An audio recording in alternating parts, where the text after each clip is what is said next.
나는 성령을 받았는가? 라는 제목입니다. 나는 성령을 받았는가?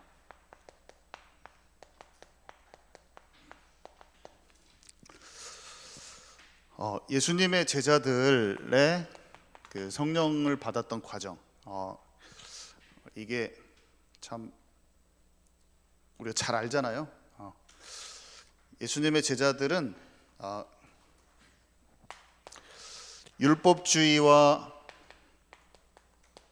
신비주의와 박애주의가 만연한, 그리스도가 살짝 비껴나가져 있는, 그리스도를 올바르게 정확하게 알아보지 못하는 속에서 그리스도를 올바로 고백했습니다. 사람들이 그리스도를 못 알아봐요. 그리스도가 나타났는데 그리스도를 못 알아봅니다. 우리 신앙인의 가장 큰 문제가 뭐냐면 예수가 그리스도란 사실을 모르는 거예요. 평생을 신앙생활하고 평생 교회 다녔는데 그리스도가 누군지 몰랐어요. 저는 그 그리스도가 나의 그리스도가 돼야 될 이유를 몰랐어요. 저는 너무 놀랍죠.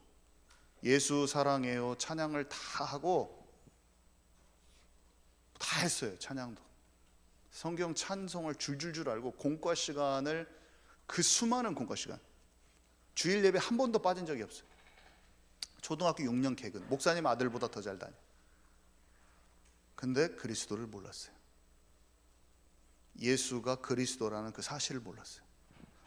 철저히 하나님 떠난 이 마귀에게 속아서 하나님의 말씀에 불순종하는 죄를 짓고 하나님을 완전히 떠난 인간의 그 근본 문제를 해결하신 그 그리스도, 만왕의 왕으로 오셔서 이 마귀를 박살내시고 우리를 죄와 사망의 법에서 완전 해방시키신 생명의 길 되신 그분, 내가 곧 길이요 진리요 생명, 이 예수님을 저는 몰랐어요. 제 자신이 철저히 하나님을 떠난 상태로 내 인생의 목표를, 내가 되고 싶은 것, 내가 인생의 목표를 정해놓고 그것을 향하여 가면서 하나님 도와주십시오 하고 있는 저를 몰랐어요. 그러니까 늘 수고하고 무거운 짐을 지고 걱정은 제가 다 안고 살고, 어떻게 이렇게 모를 수가 있냐. 이 예수 그리스도를 고백했죠. 근데 마음은 원이로되 육신이 약하도다. 한마디로 육신 체질이 영적 체질로 가지가 않아요. 제자들이 40일간 하나님의 나라 속으로 들어가지를 못하는 거예요. 40일간 하나님 나라의 얘기를 듣고도 아직도 성령의 인도를 받는 그 체질이 아니야. 상황만 만나면 그 상황에 매이는 거예요. 그 상황만 만나면 자기 수준인 거예요. 그러니까 자기의 판단, 상황을 보는 것은 여전히 자신의 관점, 자신의 판단, 자신의 계획, 하나님의 수준으로 못 가. 하나님의 시선으로 문제와 사건과 일을 못 봐. 예수님이 십자가에 못 박히시는 사건이 절대로 일어나면 안 되는 거예요. 베드로에게는 예수님 십자가에 못 박히면 안 됩니다. 예수님 죽으시면 안 됩니다. 우리가 똑같은 거예요. 예수님 여기서 다 예수님 믿는다고 고백하는데 성령의 일이, 어떤 일들이 인해서 진행되면 내가 도시락 싸들고 다니면서 그걸 말리는 사람이 될 수도 있어요. 다 내 입으로 다 막아버려. 전혀 자기가 그 엉뚱한 일을 하는 것을 모르고 내 수준에서 다 막는 사람을 누가 하냐? 그리스도를 고백했다고 하면서, 내가 그리스도를 입으로는 고백했는데 성령 충만 안 받잖아요. 그러면 내 수준에서 다 막아버립니다. 그리고 뭐 하냐면, 내 먹고 사는 문제 어떻게 해결됩니까? 주님, 이스라엘 나라를 회복하시면 언제입니까? 막 계속 그것만 하고 있어요. 걱정에만 매여. 계속 상황에만 휘둘려. 성령 충만 안 받으면. 예수님 옆에 3년간 따라다녔잖아요. 예수님을 보고 듣고 만지고 십자가 사건을 목격하고 부활까지 봤어요. 부활하신 예수님을 만났어요. 그러면 그 정도는 이 부활하신 예수님을 본 게 믿음일까요? 부활하신 예수님을 본 형제들이 500명인데 어디 갔어 다? 120명만 모였는데 나머지 어디 갔어요? 부활하신 예수님을 내가 목격했으면 그게 믿음입니까? 예수님이 십자가에 죽으셨다가 살아나신 걸 믿으면 그게 믿음이냐고요. 진짜 믿음은 하나님과 관계 속에 들어가는 게 믿음이라니까요. 내가 다 상황 속에서는 미워할 사람 미워하고 내 사람 수준대로 다 내가 그리스도 잘합니다. 구원의 길 잘 그려요. 내가 그 그림 잘 그려요. 아무리 해봤자 내가 이걸 알았어요. 제자들은 부활하신 예수님을 만났다니까요. 부활하신 예수님을 보고 만졌어. 근데 그 사람 중에서 승천하는 걸 봤어. 승천하는 걸. 근데 예수님하고 관계가 없어. 출애굽을 하는 그 10가지 재앙을 봤어요. 기적을 보고. 그 정도면 진짜 하나님 진짜 살아계신 하나님을 안다니까요. 살아계신 줄 알아. 근데 내 마음과 안 맞아. 그분하고 안 맞춰버려. 이스라엘 백성들이 살아계신 하나님의 그 정도 봤으면 진짜 홍해가 갈라지고 10가지 재앙 정도 봤으면 하나님 살아계신 그들이 안 믿어요? 하나님의 존재를 믿잖아요. 하나님 살아계신 걸 믿어요. 근데 마음만 엇갈리는 거예요. 계속 마음은 금송아지 또 만들어. 하나님 마음에 어긋나는 것만 해요. 우리가 하나님을 안다는 게 뭡니까? 하나님 믿어요. 이게 뭐예요? 하나님 존재를 믿는 거예요? 하나님 살아계신 것을 인정하는 거예요? 선악과만 갖다 주면 미움의 선악과 낼름 받아먹고, 중독의 선악과 주면 또 낼름 받아먹고. 얼마나 멋있네. 멋있네. 내 앞에 죄가가 다 널려 있다고 다윗이 고백하는데 진짜 믿는 게 뭡니까? 아버지의 마음을 알고 그 마음에 포개지는 거예요. 우리가 예배가 뭡니까? 예배가 뭘까요? 건물에 나와가지고 이렇게 찬양하고 이게 예배일까요?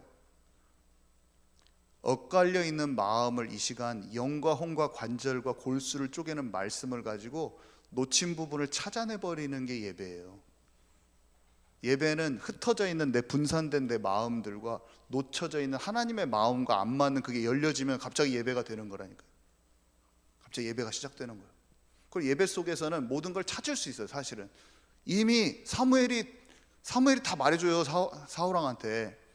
사울왕이 듣고도 예배가 안 돼. 자기 마음대로 해버리니까. 예배가 뭡니까? 내 생각이 아버지의 마음을 알면 예배라니까. 그냥 하나님과 마음이 합쳐져 버리면 예배인다니까. 하나님의 뜻을 알면 예배예요. 그냥 아버지와 내가 하나인 것처럼 저들도 나와 하나가 되게 하옵소서. 우리는 여기에 예배를 드릴 수도 있고 예배를 안 드릴 수도 있고 막 그래요. 예배가 성령에 감동받았든지 안 감동받았든지 둘 중에 하나예요. 말하는 화자가, 말하는 사람이 성령 충만받고 얘기하든지 안 하든지, 듣는 자들이 동의하고 화답해서 공감하든지 안 하든지, 성령을 받은 사람이 얘기하든지 아니면 지식만 아는 자가 얘기하든지 아니면 진짜를 아는 사람이 얘기해서 그 마음이 합쳐지면 예배가 되는 거라니까. 예배가 뭡니까? 하나님의 영으로 감동받는 게 뭘까요? 그냥 하나님의 마음을 알면 되는 거예요. 점점 알아가져 가는 거예요. 예배 속에서 알아져가 버린다니까. 그냥 말씀을 들으면 말씀이 우리 안에 들어오는 게 하나님의 나라예요. 말씀이 이해되어지고 내 마음에 공감이 되면서 감동이 돼. 그러면 예배가 막 드려지는 거예요. 하나님의 나라가 임하는 거예요. 인간은 인간의 수준이 발견이 안 된다. 이것만 아시면 돼요. 인간은 자기의 것이 수준이 발견이 안 된다. 예수님이 약속을 붙잡고 집중하라고 그랬어요. 약속을 붙잡고 집중했어요. 이들이. 너네들은 안 돼. 이거는 아무리 하려고 해도 되지 않은 거예요.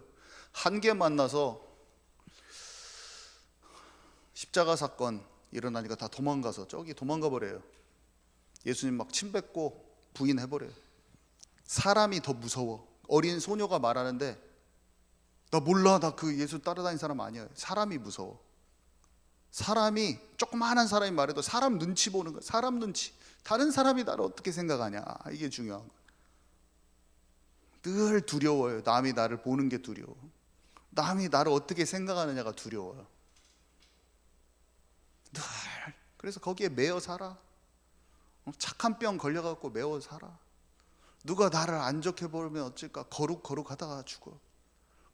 내가 다른 사람한테 흠잡힐까봐, 다른 사람이 나를 안 좋게 보고, 나 그런 사람 아니야, 막 이러면 이렇게 사는 거예요. 우리가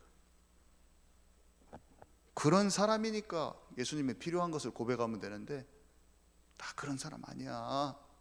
나 왜 그런 사람으로 봐? 다른 사람이 나를 어떻게 보느냐가 더 중요해.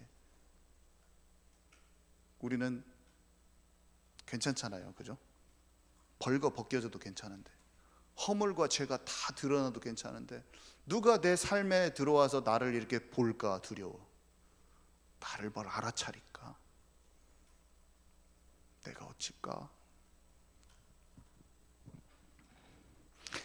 고아와 같이 버려두지 않고 너에게 오리라. 예루살렘을 떠나지 말고 아버지께서 약속한 것을 기다려라. 위에서 내리는 힘을 얻을 것이다. 오직 성령이 너에게 임했을 때만 너희가 권능받고 참 증인이 된다. 끝까지 증인될 것이다. 한마디로 예루살렘을 회복하시면 언제입니까? 그렇게 물어보셨을 때, 너의 현재 염려, 걱정거리, 먹고 사는 문제, 자녀 문제, 질병 문제, 경제 문제, 그거 염려 놔두고 집중해라. 한마디로 육신의 삶을 스탑해라. 육신의 삶을 스탑하고 오로지 기도에 힘쓰느냐. 이들이 오로지 기도에 힘썼어요. 그때 나 자신은 절대 내가 발견이 안 되는데, 하나님이 보시는 내가 딱 발견이 됩니다. 하나님이 보시는 내가 딱 발견돼. 이게 진짜 은혜죠. 제가 그래서 하나님을 만났다라고 말할 수 있게 되더라고요. 내 자신 절대로 내가 안 보였는데, 내가 철저하게 하나님을 떠나 있는 내가 처음으로 인정되고 보여진 것이 여러분 삶에 있었다면 하나님 만난 거예요. 내가 철저히 하나님 떠났구나, 내 인생이. 그게 안 보여졌다. 그러면 지식적인 믿음이에요. 굉장히 내가 지식적이라고 보면 돼요. 내가 진짜 하나님 떠나 있는데 예수님 통해서 내가 구원받는 그 사람이구나. 성령의 은혜죠. 진짜 이거는 그게 알아졌다. 성령이 임했죠. 저는 성령이 임한 날짜가 있어요. 날짜가 정확하게 그냥 그날 아침에 그냥 딱 알아졌어요. 10시쯤에 듣는데 딱 믿음이 딱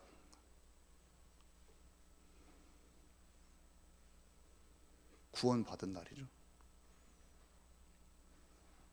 너무나 정확하게. 자, 그래서 본론, 서론, 본론. 성령 충만의 결과가 어떻게 됩니까? 이게 사실은 지난주에서 이어지는 건데요.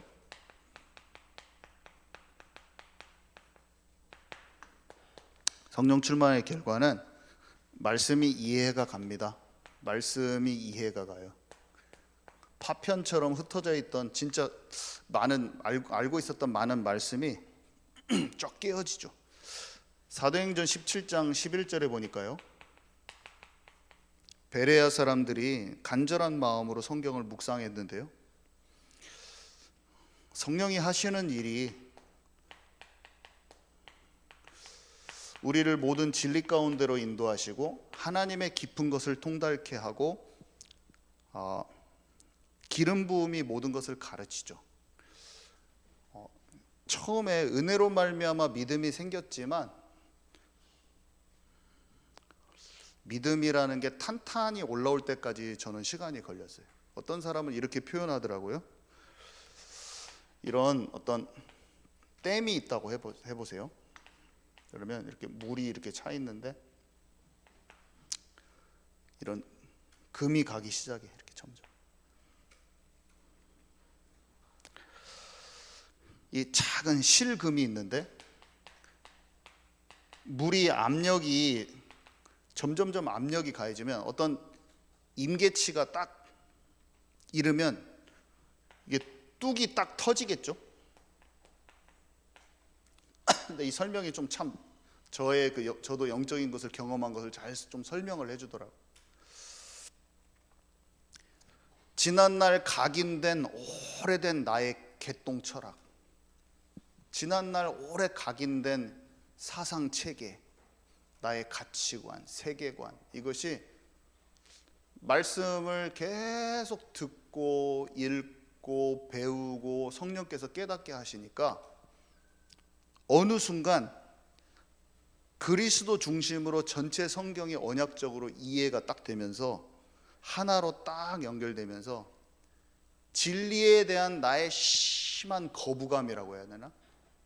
이런 저항감, 오랫동안 내가 세상의 지식과 이런 것으로 예수님을 믿었는데 남아 있더라고요. 저는 그게 좀 몇 년에 걸쳐서 저는 깨졌는데 세상의 어떤 비진리들로 점철되어 있는 나의 어떤 견고한 성 같은 거, 사단의 진이죠. 사단의 진, 비진리가 막 엉켜가지고 세상을 바라보던 나의 시각들이 확 와르르 무너져 버리더라. 와르르 무너지는 때가 왔어요. 말씀이 실제 체험이 된 때가, 크게 체험이 될 때가 딱 오더라고요. 어느 순간 딱 지나니까 거기가 딱 넘어서니까 그 내 믿음이 흔들리지가 않더라고요. 이게 사실화되는 그 믿음, 말씀 자체가 전체적으로 딱 성경 전체가 꿰뚫어져서 딱 이해되면서, 그러니까 언약의 흐름과 이 세상의 흐름과 지금 나의 정체성과 그 믿음의 사람들, 남은 자들의 인생, 이게 진짜 나의 것이구나라는 게 진짜 힘있게 믿어진다고 해야 되나? 아주 견고하게 딱 마음에 확정되는데 내 영혼이 확정되고 확정돼 버리더라고요. 그 현상이 성령 받으니까 일어나더라고요. 너무 신기했죠. 지금은 처음에 있을 때 그 미랄같이 작은 믿음보다 믿음 자체가 내 삶의 어떤 열매나 이런 거 상관없이 믿음이 엄청 탄탄해져 있는 것을 말씀을 통해서 탄탄해져 있어요. 말씀이 쫙, 성경 전체가 쫙, 구약과 신약 성경에 있는 내용의 줄거리와 얘기가 머릿속에 확 들어와 있죠. 완전히 들어와 있으면서 오늘의 내가 딱 보이면서. 그게 과정이 걸렸어요. 전체가 꿰뚫어질 때까지 시간이 걸렸어요. 근데 딱 되더라고요. 그게 딱 그러면서 이게 믿음이 딱 올라왔구나. 다 이해가 갔어요. 전부 다, 전체가. 이 성령께서 하시는 일이죠. 그러면 이전에 누리지 못했던 뚝이 툭 터지면서 자유와 해방감이 엄청 큰 게 오더라고요. 저는. 그리고 내 상태와 환경에 흔들리지 않는 어떤 평강과 기쁨이 크게 왔어요. 누구에게나 옵니다, 이 과정이. 그러면서 내면의 성령의 열매들이 맺히기 시작해요. 왜냐하면 이 믿음이 아니고서는, 이 말씀이 먼저 오지 않고서는, 말씀이 먼저 쭉 받아지지 않고서는 이게 먼저 앞서서 오지는 않더라고요. 말씀이 상황을 이기게 하는 거죠. 그래서 하나님의 사랑을 알아요. 사랑과 희락과 화평인데 내가 사랑받는 자인 것을 압니다. 하나님의, 내가 먼저 사랑한 게 아니고 그리스도 통한 하나님의 사랑이 많이 느껴져요. 그래서 다른 사람이, 안 좋은 사건이 빼앗아 갈 수 없는 어떤 근본 기쁨과 평안이라는 게, 복음 통해서 주어진 그 기쁨이라는 게 있어버리죠. 어려운 일이 있다고 세상에는 자살하잖아요. 자살을 절대 하지 않아요, 사실은. 왜 그러냐면 하나님 살아계신 게 믿어지기 때문에. 근본 믿음의 바탕으로. 질병, 경제, 갈등 이런 것도 뺏어갈 수 없어요. 근본 구원받은 감사와 기쁨 뺏어갈 수 없어요. 그거 변하지가 않아요. 변하지 않아요, 그런 것은. 자, 그리고 오래 참음, 자비, 양선. 이것도 세상이 말하는 오래 참음하고 좀 달라요. 늘 걱정하고 염려하고 불안하고 초조해했던 나의 인생에 하나님의 계획이 있고 나를 보배롭고 존귀한 존재로 삼으셨고 나를 향한 여정이 있는 게 진짜로 믿어지기 때문에 정말로 염려가 없어요. 내가 사망의 음침한 골짜기로 다닐지라도 내가 해를 두려워하지 않을 것은 주께서 나와 함께 하시리라. 진짜 믿어집니다. 진짜 믿어져요. 진짜 벼랑에서 누가 나를 밀어버리고 모든 사람이 외면해도 하나님이 분명히 나를 인도하신다는 확정이 딱 마음에 확정이 들어가 버리네요. 확정이 흔들리지 않아요. 폭풍 같은 일 속에 힘들죠. 힘든데 하나님이 인도하시는 그 확실히 안 없어져. 절대로 안 없어져. 가장 힘들고 가장 어려울 때 보면 알아요. 그 믿음이 생겼을 때 안 흔들린다니까 진짜로. 그래서 사람한테 기대지 않아요. 사람 의지하지 않고. 정말로 그렇게 됩니다. 마음에 가보면 알아요. 그 어려운 일이 생겼을 때 내 마음을 보면 믿음이 생긴 이후에는 뭐 힘들 수 있는데 안 그래요. 절대로 안 그래요. 그 통과할 때 그렇게 됩니다. 여호와는 나의 목자시니 내가 부족함이 없으리로다. 그래서 내가 내 힘으로 참는 게 아니에요. 소망이 있기에 하나님 인도하시는 게 믿어지기에 진짜 흔들리지 않는 거죠. 다른 사람을 기다릴 수가 있죠. 복음이 내가 진짜 믿어지기 때문에. 그리고 온유, 충성, 절제. 우리가 진짜 자랑할 것 없는 인생이고 하나님이 이끄시는 대로 이끌림 받는 자인데 온유한 자, 이게 너무 중요하죠. 말씀을 알면 알고 믿음이 생기면 생길수록 내 고집대로 안 해요. 고집. 말씀에 나를 딱 맡기고 부드러운 자. 여러분들 이 방송을 보시는 분도 마찬가지지만 부드러운 자, 부드러운 마음이란 걸 제가 왜 이토록 말하는지 꼭 묵상해 보시길 바랍니다. 치유의 근본은 부드럽기만 되면 다 치유돼요. 정말이에요. 하나님이 원하시는 대로 내가 안 끌려가니까 치유가 안 되는 거예요. 말씀을 오늘 떨어진 말씀이 내 안에 꼭 들어와 버려야 돼. 망아지를 끌고 가려고 하는데 거부해. 자기 생고집, 영적 융통성이, 영적 선입견과 영적 편견, 막 이런. 내가 봤을 때 하나님의 것을 다 편견 때려버리는 거예요. 내 기준으로. 이게 진짜 무서운 거거든요. 이게 진짜 완고한 것은 점치는 것 같다. 자기가 완고한지를 몰라. 이게 부드럽지 않은 게 거꾸로 반대말이 단단한 굳은 살과 같은 이렇게 성경에 표현이 되어 있고 완고한 것이라고 표현되어 있는데 사람 착한 거하고 심령이 완고한 거하고 정말 달라요. 사람이 착해서 부드러운 거하고 심령이 완고한 자는 점치는 자와 같다. 점치는 거하고 똑같아요. 우상 숭배랑 똑같아요. 완고한 사람이 되면 안 돼요. 기도하면 알아져요. 기도하면 깊은 내 마음에 완고한 고집불통인 내가 딱 만나집니다. 그때 하나님께 다 나를 맡기면 시작돼요. 치유가 시작돼요. 치유가. 그 작은 것 하나로 나를 붙들고 있거든요. 섭섭한 거 하나, 용서치 못하는 작은 마음 하나, 상처. 이 상황만 되면 그 상처로 다시 돌아가 버려요. 그래서 딱 삐져버려요. 그러면서 그 사건을 일으킨 사람 탓을 딱 합니다. 제가 이 사람이 이거 잘못했지 않습니까 하나님? 그러는데 그 사람이 잘못했어도 너는 고집 피우고 있는 거야 라고 하나님 말씀하시더라고요. 왜 그 사람의 핑계대? 왜 상황을 원망해?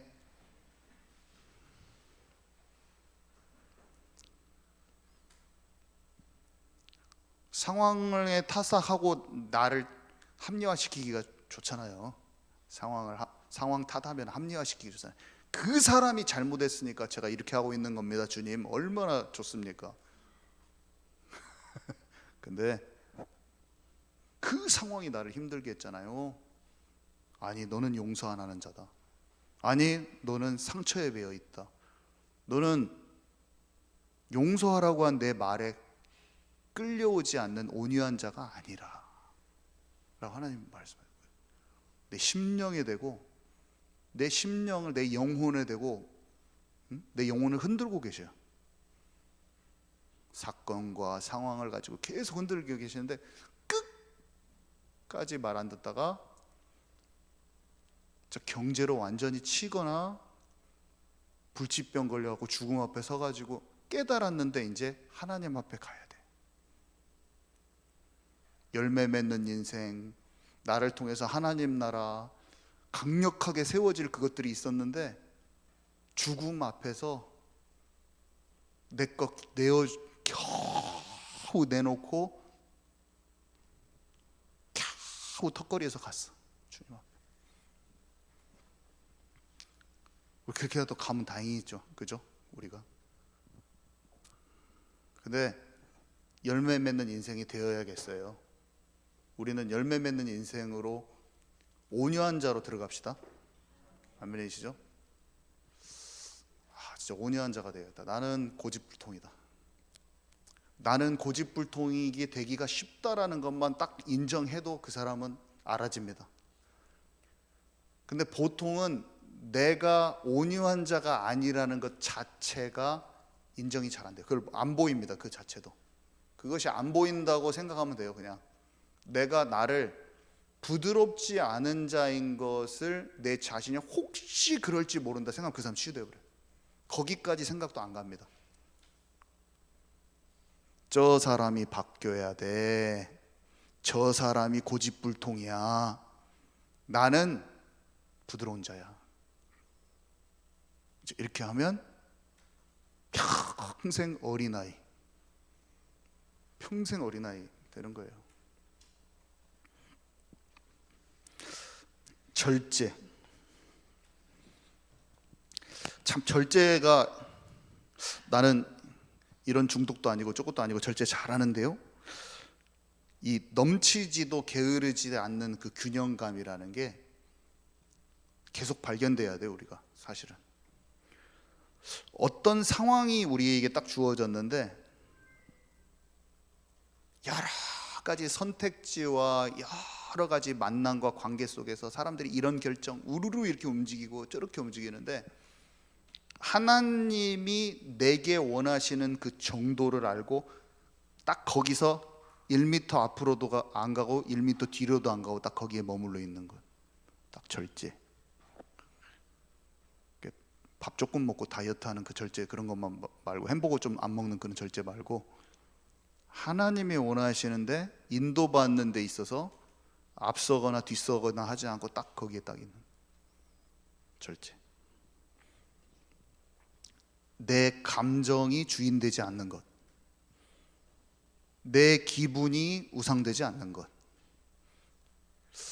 우리가 알고만 있어도 조금씩 치유되죠. 생각을 다 하는 거죠. 알고만 있어도 치유됩니다. 잘 안 되지만 우리가 말씀 묵상하고 있으면 우리가 얼마나 우리 맘대로인지 우리가 알게 돼 있어요. 내가 참 천방지축이구나. 이거를 스스로 우리가 조금만 자각만 해도 영적으로 굉장히 내 주장과 내 판단과 내가 하나님보다 앞섰다가 내 마음대로 했다가 안 갔다가 이것만 알아, 이럴 수 있다 라고만 알아도 성령의 열매가 맺히기 시작합니다. 아예 육신의 사람은 이런 자체가 이해가 안 가요. 이런 말도 이해가 안 가요. 그냥 죄는 뭐 거짓말하고 막 그런 것만 죄인 줄 알지, 하나님의 마음에 합하지 않은 채로 진짜 고집불통으로 하고 자기 주장해도 모를 수도 있어요. 그냥 착하고 선한 줄 알 수도 있어요. 이 자체가 이해가 안 가버릴 수도 있어요. 말씀이 이해가 되잖아요. 그러면 내면의 성령의 열매에 관한 이게 이해가 가요. 먼저 내가 딱 낱낱이 보여요. 낱낱이 보이면서 성령의 열매가 맺고 싶어요. 맺고 싶고 딱 알아져요. 이게 저게 뭔지 알아줘 본다니까. 참 너무 신기하죠.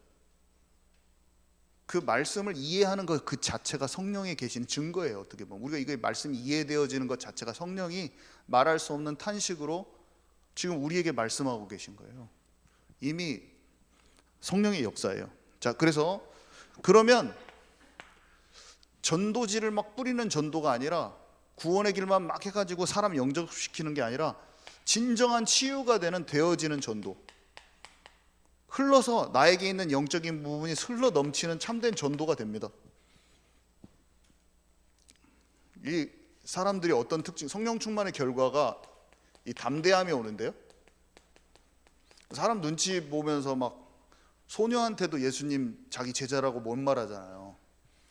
그 사람이 세상에서 여러분 우리에게 조금만 불신자가 그냥 내 친구들이 절대 세상 얘기 막 하면 그 사람 앞에서 절대 복음 못 얘기합니다. 왜냐? 그 사람한테 이미 눌려 있어. 그 사람의 뿜어내는 그의 육신 체질, 뿜어내는 것에 거기에 완전히 동화돼 있어. 사실은 그 사람이 막 내한테 쇼핑 얘기하면 전화 붙잡고 그래 쇼핑 어디서 같이 하자 그렇게 동화돼 본다니까. 남편 욕 막 하면은 같이 남편 욕하고 동화돼 본다니까. 집안 자식 걱정하면은 다 동화돼. 목사 심판자로 서가지고 목사 욕하면 우리 교회도 마찬가지야 하면서 목사 욕. 근데 사람 눈치 보지 않고 약간 앞뒤 없는 사람이 된 것처럼 느껴지죠. 그 사람한테 너무 부담스러운 복음 얘기를 다 하게. 왜냐? 그 사람의 영혼이 보이기 때문이죠. 하나님이 말하라고 그래서 복음 전하면 어떻게 되냐면 그 사람하고 사이가 딱 오랜 친구 사이가 끝나버려요. 근데 인간의 정에 붙들려 있지 않고 그 사람에게 인생에 한 번밖에 없는 그 생명을 놓고 복음을 전하고 그 사람이랑 갈라져. 이해가 안 가죠. 사람들은 너는 지혜 없어, 너는 지혜가 없어, 너는 막무가내야. 하나님이 얘기하라고 그랬어. 너무나 그 사람한테 거북한 걸 말하라고 그랬는데 너는 부담스럽게 전도하는 사람이야. 옆에서 그 마음 모르고 욕해. 같이 기도하면서 그 사람의 영혼을 보고 기도할 수 있는 마음이야. 너는 지혜 없이 전도했어. 모르는 거예요. 마음을 몰라. 엄청난 상태죠. 어마어마한 일들이, 영적인 일인데 어마어마한 일들이 진행이 되고 있는 거예요. 갈릴리 어부들이 사도가 됐어요. 완전히 바뀌었어요. 어느 정도냐면 말하고 잡혀가. 그 부담스러운 전도를 해요. 말하고 잡혀갈 만큼. 말하면 뻔히 잡혀가. 내가 이 사람하고 말하면 친구가 나를 뻔히 싫어해. 복음은 진짜 놀라운 게 뭐냐면 주인을 바꿔버리는 거기 때문에 우상숭배 그 지점을 내가 끄집어내려고 하잖아요. 몸서리가 쳐져본다. 몸서리가 쳐져. 지긋지긋하게 미워버려요. 말하는 사람. 근데 말 안 하죠. 왜냐? 그 사람을 위한답시고 말 안 하죠. 그 사람 죽어 있는데 죽어 있는 것도 안 보여. 사실은 성령을 받으면 말씀이 충만히 이해되어지고 내 속에 지울 수 없는 하나님 주신 증거들이 나타나서 완전히 그 사람하고 구별되져 버려요. 그 사람이랑 완전히 구별되죠. 그리고 그 사람 영혼이 곤고함과 갈급함과 그 멸망길에 서 있는 영혼이 보여서 말합니다. 모든 친구들한테 다 말하게 돼 있어요. 나를 아는 모든 사람에게 복음 증거할 수밖에 없어요. 그게 성령 받은 사람의 기본. 누구한테나 다 일어나는 일이에요. 이게 안 일어났고 내가 그 사람이랑 그런 복음 얘기한 적도 없다. 복음 성령 받았는데 그렇게 되기도 힘들어. 제가 봤을 때는 진짜 참았어. 진짜 말하고 싶은데 참은 거야. 그렇게 되기도 힘들어요. 그렇게 되기 힘듭니다. 진짜 저는 알아요. 그 사람을 놓고 기도를 100번 1000번 한 사람이 그 사람한테 복음 안 전했다? 진짜 사랑하는 친구인데 그 이상해요. 그렇게 되기도 너무 힘든 거예요. 정말 되기 힘들어요. 그렇게 되기 힘들어요. 자기 자신을 뭔가 참 기쁨과 진리가 너무나 감사와 기쁨이 좀 모자라다고 생각합니다. 좀 뭔가를 처음부터 다시 찾아야 돼요. 집중으로 들어가서 찾아야 돼요. 정말로 생명 없는 종교 생활 속에 있는 많은 사람들을 저는 봅니다. 다 얘기는 못 해줘요. 전도 훈련을 하는 게 아니라 묶여있는 게 안 풀어졌어. 묶여있는 게 안 풀어진 사람도 있고 집중 자체가 안 돼 본 사람도 겁나게 많아요. 진짜를 해야지 가짜가 될 수 없어요. 더 이상 가짜 인생은 살 수가 없어. 그것에서 나왔는데, 그 지긋지긋한 것에서 나왔는데. 삶에 생명운동이 일어나게 돼 있어요. 초대교회 사도행전 2장 이후에 안전뱅이 일어나고 3천 5천 제자, 허다한 무리들까지 돌아오고 집, 학교, 회당, 관공서 다 합당한 자를 찾아서 머물게 돼 있어요. 회당에서 복음 전했다가 소동이 일어나 버려요. 복음 전하면 소동이 다 일어납니다. 싫어합니다. 가는 데마다 소동이 일어나요. 가는 데마다 싫어하는 사람하고 따라오는 소수, 두 무리가 생겨요. 부류가. 바울이 가는 데마다 다 뒤집어져 버려요. 다 싫어해. 왜냐하면 그 사람이 예수 그리스도를 생명같이 따르든지 아니면 거기에 반대하든지. 너 뭐하러 그런 얘기하고 다녀? 너무 지나친 거 아니냐? 이렇게 나옵니다. 근데 합당한 자가 꼭, 회당에서 그렇게 난리가 났는데 디도 유스도란 사람이 집에 초대해서 그 집에 딱 들어가요. 그 집에서 말씀 전하고 있으니까 회당장 그리스보가 복음을 받고 그 가족들이 다 예수 믿고 고린도 사람들 전체가 복음을 들어요. 싫어하고 소동이 일어나는데 이 복음이 확립돼 가지고, 복음이 확산되고 파고드는 일들이 자동으로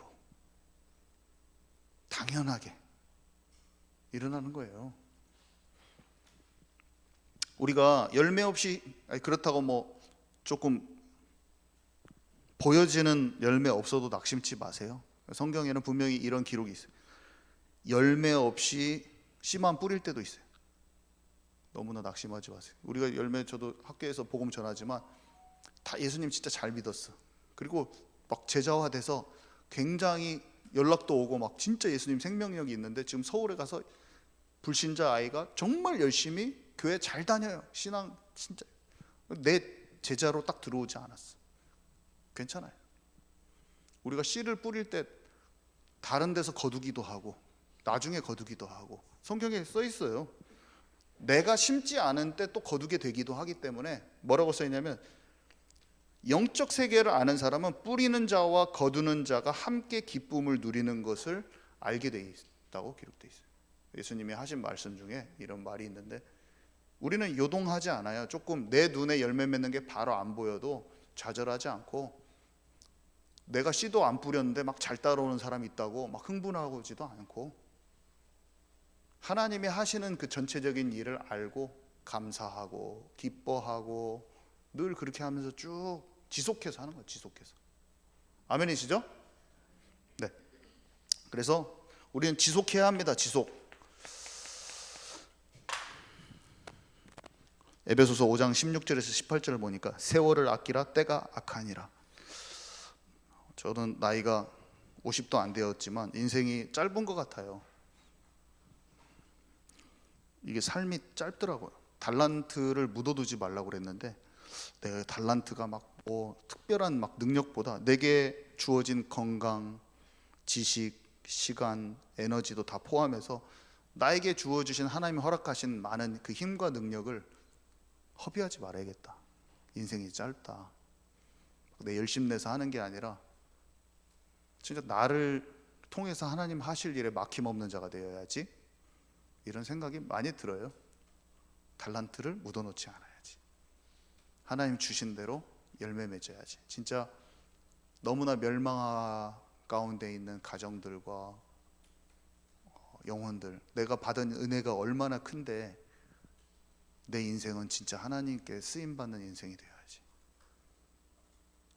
진짜 영혼을 하나님의 마음으로 사랑하고 전도하고, 정말 이 시대에 진짜 하나님 원하시는 그 교회를 세우는 그 일원이 되어야지. 그리스도의 몸, 진짜 하나님이 원하시는 그리스도의 몸이 되어야지. 술 취하지 말라 이는 방탕한 것이니 오직 성령의 충만함을 받으라. 그 다음 구절인데, 술만 뿐만이 아니라 방탕함으로 나가는 것에, 나를 분산시키는 것에 안 해야지. 주님에게 붙들려 있어야지. 자, 결론입니다. 그래서 결론은 성경에 보니까 계명을 사랑하는 것이 하나님을 사랑하는 것이요, 그러면 당신은 하나님께 사랑을 받을 것입니다. 내가 가서 거처를 그와 함께 할 것이요 나를 나타내 보이리라, 이렇게 되어 있는데, 하나님 말씀을 사모하는 것은 당연히 하나님의 나라로 이어져요. 말씀을 사모하면 말씀을 당연히 마음에 담으니까 하나님의 마음을 잘 알고 악을 이기게 돼 있어요. 죄도 이기고 강한 자를 제압하게 돼 있어요. 그러면 하나님의 나라가 이루어지죠. 뜻을 정한 거야, 다니엘이. 자기를 영으로 더럽히지 아니하니라. 이렇게 되면 하나님의 비전이 임합니다. 하나님의 마음이 꿰뚫어집니다. 시대를 향한 지혜와 총명이 하나님의 형상이 회복되기 때문에 하나님의 마음을 잘 알아요. 그래서 꿈까지 해석했다, 그 말은 뭐냐면, 그 꿈에는 느부갓네살 왕과 시대를 향한 하나님의 마음이 들어있거든요. 알아버려요, 그거를. 그러니까 문제와 상황과 사건과 사람과 일 가운데 하나님의 나라가 이루어진 사람만 성령인도 제대로 받을 수 있는, 눈치챌 수 있는, 하나님께서 움직이고 있는 그 흐름을 간파할 수 있는 영감이 주어진다니까. 그걸 계시라고 하잖아요. 계시라고 하죠, 계시. 하나님께 집중해서 말씀을 끊임없이 채워서 성령 열매 맺고, 그 사람은 전도 이전에 고넬료 집에 갈 수 있는 그 눈치가 채지는 하나님의 뜻이기 때문에, 만났을 때 알아보는 눈, 나를 고집하지 않는다, 그거는 주님의 뜻이 알아졌다는 거예요. 결국에는 다르게 말하면. 그래서 진짜 집중하면 내 상황 속에 아무리 막막해도 하나님의 계획과 이것들이 알아지면서 이렇게 돌파가 일어납니다. 사람들은 돌파가 일어납니다 이렇게 표현하는 사람인데, 똑같은 말이에요. 문이 열려서 가는 거예요, 거기로. 하나님이 여시는 쪽에 뭔가 열려지면 그쪽을 딛고 가는 거나, 돌파가 이루어지면 이렇게 표현하는, 저 사람 뭐 돌파가 일어난다고 그래. 막 너무 말에 가만히 잘 마음을 열고 보잖아요. 그러면 그 말이 그 말이에요. 근데 막 돌파가 일어난 사람하고 나는 당신들과 다르요, 우리는 전도의 문이 열리니까 막 이렇게 고집한다고 해보세요. 그게 얼마나 영적 선입견이야. 그 사람도 이 말을 하려고 하는 거고 이 사람도 이 말을 하려고 하는 것 뿐이에요. 결국에는 영감을 받으면 사람이 부드러워지면서 이 말을 해도 영적인 올바른 거, 완전히 잘못된 사람 말고는 모든 말 속에 하나님이 원하시는 그런 걸 자유롭게 부드럽게 깨달을 수가 있어. 깨달을 수. 율법주의적이고 바리새인 같고 경직된 사람일수록 특정 어떤 그런 개념을 내가 막 너무 중요하시게 여기면서 영적인 흐름은 더 자유롭고 민감하게 알지 못하는 사람이 되고, 제 이 말을 잘 생각해 보시면 이해가 갈 겁니다. 무슨 말인지. 마음이 부드러워, 모든 것 속에서 자유로우면서 영적인 융통성을 가지고, 복음을 흐트러뜨리는 게 아니라 복음을 안 상태에서 전체 시야를 알고 전체를 아우를 수 있고 전체를 보면서도 제대로 파악할 수 있는 그 힘이 필요한 거예요. 그러면 단어에 얽매이지 않아요. 단어를 우리가 익숙한 단어 안 익숙한 단어 상관없이 엄청 편해집니다. 그냥 성령의 역사를 내가 알아버리는 거예요. 성령의 체험이 되고. 그러면 다 알면서도 너무 자유로운 거예요. 너무 편안하게 돼버려요. 어떤 것으로도 알 수 있는 거예요. 얘기할 수 있고. 네, 그래서 여기까지인데요. 우리 기도하고 마칩니다. 하나님 감사합니다. 우리가 성령 받은 자입니다.